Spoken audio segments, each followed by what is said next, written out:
Musisi Ahmad Dhani mengungkap harapan besarnya untuk bisa berdiri berdampingan dengan mantan istrinya Maya Estianty saat mendampingi Al Ghazali di resepsi pernikahan sang putra dengan Alisa Degus. Momen ngunduh mantu tersebut dijadwalkan berlangsung pada Kamis 19 Juni 2025 di Jakarta Convention Center Senayan. Keinginan itu, kata Ahmad Dhani, bukan hanya inisiatif pribadinya, melainkan juga sudah dibicarakan dengan Irwan Musri, suami Maya Estianty saat ini. Bahkan Al Ghazali sendiri telah menyampaikan permintaan itu kepada ibunya. Namun harapan itu tampaknya sulit terwujud. Sehari sebelum ngunduh mantu, Maya Estianty membagikan foto dirinya tengah berada dalam pesawat bersama Irwan Musri.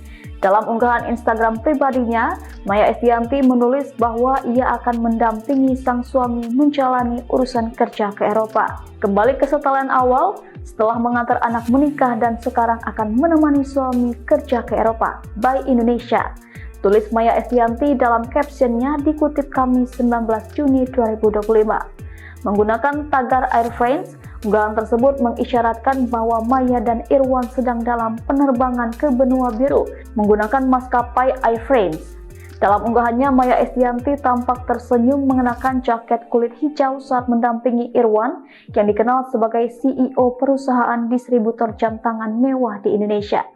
Dalam unggahannya pula, Maya menyampaikan pesan hangat untuk keluarga besar yang akan menghadiri prosesi resepsi Al dan Alisa.